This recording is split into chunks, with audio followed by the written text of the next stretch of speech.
Ir moteriai fotografijai lengviau suprasti reikalavimus nuotakų? Na, aš galbūt galvoju, kad moterį iš vis yra lengviau suprasti, ar tai būtų nuotaka, ar tai būtų mama, ar tai būtų dukra. Vis tiek yra požiūris į moterį iš savo pusės, kaip sakant, ta pati planeta. Aišku, moteris irgi yra skirtingos. Ir tipų yra labai daug ir kas yra moteriška vienai, tas yra absoliučiai nesąmonė kitai.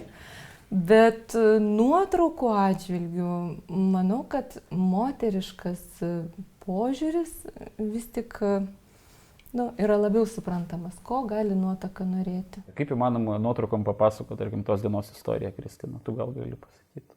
Gražią dienos istoriją, taip? Gražią tos dienos istoriją, dar įmanoma. Taip, kaip tu matai tą dienos istoriją, taip tu ją ir pavaizduosi. Čia šiaip yra labai įdomu, tarkime, yra viena ta istorija, reiškia, nuo pradžios iki galo ir, tarkime, būtų 3 fotografai. Fotografuojam tas pačias vestuves, viskas vyksta taip pat, visi jie 3 pavaizduos skirtingai. Ta prasme, kaip tu matai, ką tu jauti, ką tu išgyveni kartu su tais žmonėm, taip tu ir pateiksi tą istoriją. Tai ją galima tikrai pateikti gražiai, jeigu tu matai gražiai. Ir jeigu tu jauti, ką jaučia jie. Taip, ir jeigu tu visko būna tą dieną, būna daug įtampos, būna ir gal ir nelabai gražių dalykų, visko pasitaiko ten, nukrenta, susikeikia ir pyksta, ir kodėl tu čia taip, kodėl anaip, atrodo, taigi jie jaunieji, čia viskas turi būti labai tobula, gražu, būna visko, visi žmonės.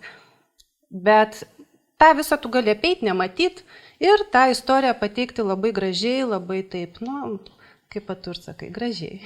Nuotraukos jos apskritai turi tokią terapinę įtaką ir sakoma, kad tai yra vienas iš vaistų, kaip gydytis depresiją. Tai yra turėti albumą nuotraukų, kurios kelia ypač gerus prisiminimus. Tai aišku, šita šventė irgi turi būti susijusi su labai gerais prisiminimais, bet fotografas labai prisideda prie to, kad užfiksuotų būtent tuos prisiminimus, kurie padėtų atgaminti tą gerą nuotaiką ir būseną, kada galbūt gyvenime būna nelengva. Kad žmogus paimtų tą albumą, pradėtų jį vartyti ir prisimintų būtent tai, kas buvo gražu, gera, linksma. Galbūt pavyko truputį kitaip negu planuota, bet iš viso to išėjo kažkaip tai gerai, juokingai arba smagiai ir tai kelia nuotaiką. Ir manau yra tikslas, kad pavarčius tą albumą ne tik po mėnesio, ne po metų, bet ir po 10, žmonės pasikrautų tą gerą nuotaiką ir pamirštų kažkokią tai bėdą, kuriem buvo, ir pagalvotų, bet vis tik gyvenimas gražus. Tendencija, faktas, kad dabar į vestuvės ateina tokia kaip ir nauja mados fotografija, iš tikrųjų. Taip, kaip mados, tas vadinamas, fashionas, ar ne? Taip, jis dabar labai populiarus. Čia gal nuo tų tokių fotosesijų, kai fotosesijos dabar vis tiek madinga taip daryti tos visus dalykus.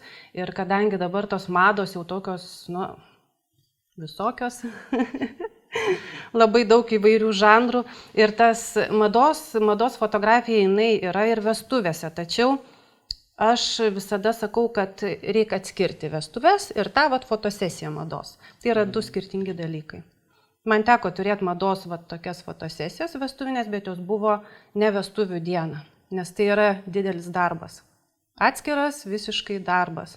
Tai yra komandinis darbas, stilistai, šukuosenos, makiažas, lokacija ir visą tą daryti vestuvių dieną, truputėlį. Tada nebelieka laiko vestuvėms. Taip, bet rezultatas jis tikrai labai ir gražus, ir įdomus, bet aš taip negalėčiau pavadinti vestuvėmis. Tai yra toks gražu, bet tai nėra vestuvės. Man tai svarbiausia, kad vestuvės nebūtų vien fotosesija ir kad nebūtų vestuvės by photographer, kad jis nebūtų režisierius. Prasme, kad iš tiesų ne jaunieji tarnauja nuotraukoms, o nuotraukos atspindi pačią esmę, tai jaunųjų šventę. Ir duoklė grinai fotografų ir tai fotosesijai, taip jinai turi būti, bet yra kažkoks protingas laikas, kad žmonės nenuvargtų ir kad po to nesiteisintų pavėlavę ten į vakarinę dalį, kad čia fotografas mūsų užvaikė ir dabar dar fotografuosimės. Kad papasakoti istoriją nuotraukomis visos dienos, man atrodo, kad užtenka pilnai 50 nuotraukų. 50 nuotraukų. Tai turi būti stipriausios emocinių atžvilgių nuotraukos ir tai turi būti bendras planas, detalė, portretas. Iš tokių sulipdyti pagrindinių elementų tą istoriją papasakoti. 50 nuotraukų albumui yra tikrai pakankamai. Užvakar buvo tokia situacija, redaguoju vestuvės kaip vestuvės, jos tokios tradicinės, tarkime. Ir labai paprasta nuotrauka. Visiškai paprasta. Bažnyčiai stovi, reiškia, prieš altorių jaunasis jaunoji. Nugarom, taip. Ir kadras, reiškia, už jų stovi jaunosios tėvai. Elementari nuotrauka. Nei ten jinai kokybiškai kažkaip, nes ten sąlygos tokios, ten tamsiau viskas.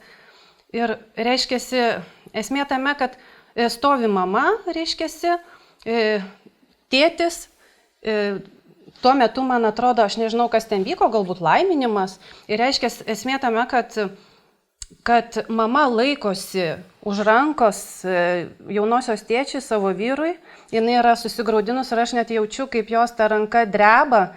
Ir aš tuo momentu pagalvojau, nes aš turiu dukrą 16 metų, čia irgi tokie asmeniškumai truputėlį atsiranda, kad reiškia, o kaip aš tuo metu jausiuosi, kai mano dukra ten stovės.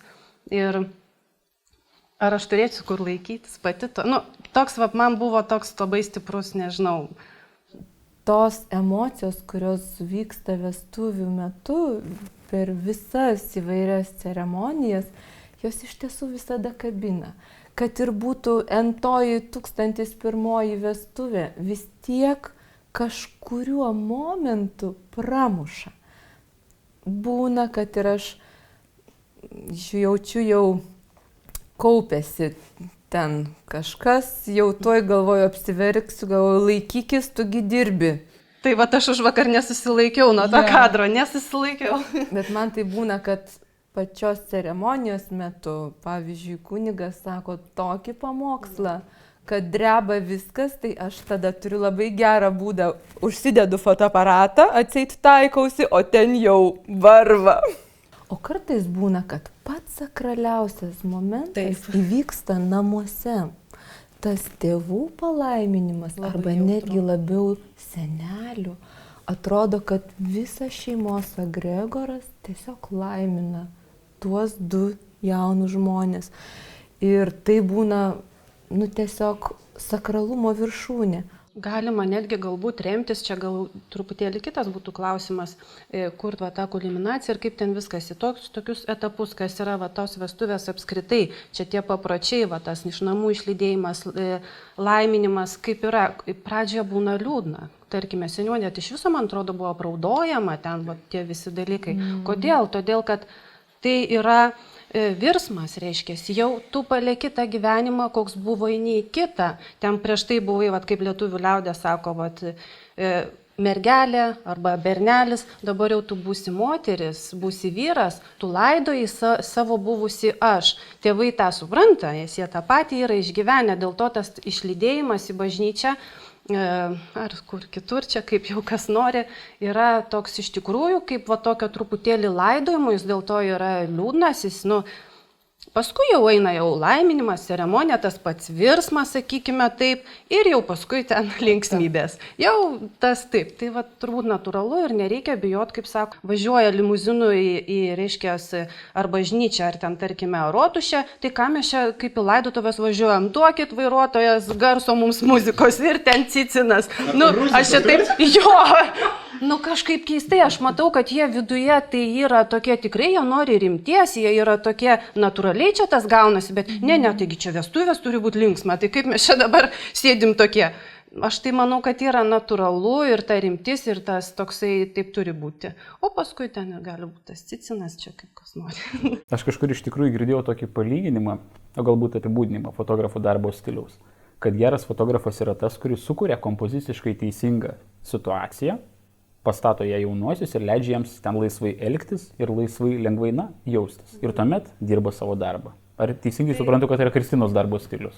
Aš taip dirbu ir čia yra toks kaip stilius darbo, daugelis galbūt taip daro, kad susirandu pirmiausia teisingą šviesą, kurios galima būtų pastatyti, kažkokią tai vietą, einam, jeigu senamiesčių, tarkime, suoliukas ten gražus, kažkas gerai, ant to suoliuko šviesa man teisinga, viskas man, jau jie yra gražus vien dėl to, kad viskas čia yra tvarkoj su šviesa ir tiesiog ką, jie sėdi ant to suoliuko, ką mums daryti? Nieko nedarykit, sėdėkit. Sėdėti, gerai, sėdim. Pirmiausia, tai būna 5 minutės tokio konfuzo dabar, kaip čia kas, jie čia nežino, žiūri, mus nežiūri. Paskui jie užsimiršta, kad aš ten stoviu. Tada pradeda šnekėtis, kažką juoktis. Iš pradžių pirmiausia, tai aptaria rūpesčius, kas čia buvo, plėtkiukai ten kažkokie, paskui pamiršta ir kažkaip gaunasi natūraliai, tie kadrai plaukia. O jeigu dar paukštis praskrenda, jeigu dar kažkas praeina, užkalbina, gal kažkas vėl tiesiog laukia momento. Ir kuo daugiau laiko turi ten juos ant to suoliuko palaikyti, tuo yra geriau. Ir tikrai nereikia jokių pozavimų, ten kažkokių įmantrių ir taip toliau ir panašiai. Bet visada, ką irgi padarau, nes vestuvės vėlgi, aš taip manau, nėra, kad tik tai nuotraukos fotografo nėra. Aš manau, vis tiek turi būti viena kita nuotrauka, kad galėtų įsidėti rėmelius, kaip aš sakau, dabar padarom nuotrauką močiutei, nes jai visos tos tokios, aš skaitau, kad turi būti bent viena nuotrauka, ne viena, daugiau gal iš tikrųjų, kur yra kontaktas su žiūrovu, tarkime, kur jie gražiai žiūri į objektyvą, šypsosi. Tai tik irgi reikia išlaukti to sakysia, tokios to spinduliuko, tos tokios gyvybės ir ta paprasta nuotrauka, jinai irgi yra reikalinga. Mes visą laiką ieškom kažko naujo. Visur turbūt. Ir vestuvių fotografijų ieškom kažko naujo požiūrio, naujo menininko, kuris kažką mato kitaip. Bet ar iš viso įmanoma atrasti fotografijoje būtent vestuvių kažką naujo ir ar reikia? Šitą klausimą savo irgi uždavinėjau, nes kai dirbėjau 13 metų, tai natūraliai klausimas kyla, kągi dar naujo aš galiu padaryti, kokios naujos tendencijos ateina į fotografavimo rinką, kokie nauji požiūriai yra populiarūs. Ir iš tiesų netaip paprasta yra nepasiklysti tarp mados, populiarumo ir savo stiliaus, kad jį išlaikyti. Ir ko gero visada bus reikalingi visokio stiliaus fotografai. Ir moderną, kurie mėgsta, ir klasiką, bet ko gero yra pagrindinės taisyklės, ką vestuvių fotografas vis tik turi padaryti. Tai kaip ir Kristina sakė, kad reikia tos dokumentikos, kad ir kiek norėsi būti originalus, bet jeigu nebus nuotraukos su tėveliais, tai į visą tą tavo meną jaunieji sakys, bet nėra nuotraukos su tėvais. Aš tą išmokau per pačias pirmas savo vestuves. Ir nuo to karto. Čia reikia pačiai pasimokinti. Taip. Bet aš sakiau, tai yra mano pirmos vestuvės, dėl to nejaučiu kaltės, kaip sakant. Bet tada turėdavau sąrašą, ką su kuo turiu nufotografuoti, o ilgainiui, bet taip, dėdavau pliustikus, buvo labai susitrynęs. O po to vestuvių fotografavimas labai pralavino atmintį šitoje vietoje. Oi, daug ką lavino. Taip, atsakomybę, pareigingumą, atminti tai tikrai, ypač kuo žmonių daugiau, turi atsiminti, ką su kuo nufotografavai, ar yra kiekvieno portreto. Giedrė vairavimo įgūdžius. Čia yra visiškai, ta prasme, tikrai kaip aš važinėjau kito ir kaip aš važinėjau po vasaros sezono, tai tikrai lavini tokius ir... Sužinai, kiek traukia mašina? Aš galvoju, kad esminis dalykas vestuvių fotografui, bet tai iš tiesų kiekvienoj profesijai, kada žmogus yra sėkmingas savo veikloj, turi būti 3 dalykai. 1. Jis turi turėti talentą. Tai yra matymą, jausmą ar kažką tokio, kame jam yra duota tai padaryti geriau negu bet kokį kitą darbą. Antras dalykas, jis turi išmanyti priemonės, su kuriuom tai daro? Technika. Valdyti bet kokiom sąlygom. Bet to nepakanka, reikia trečio, tai yra jausti malonumą. Taip. Dirbant. Ir tik tai, kai šitie trys susijungia, tada esi šitoje vietoje sėkmingas. Čia kaip ir kiekvienam menininkui, imkim ten tapytoją, kokį jisai tapo dieną, naktį, trečią, ketvirtą parą, jisai visas yra ekstazija, jisai nepavarsta, jis nemiega, jam nereikia nieko. Taip pačiai kaip tu fotografuoji vestuves, tu nepavargsti tuo momentu, tu fotografuoji, viskas gerai, bet vat kaip ir su to, kaip tapytojo pavyzdys. Bet nutapęs paveikslą jisai griūna, jisai turi atsigauti, nes jis atiduoda savo visas emocijas.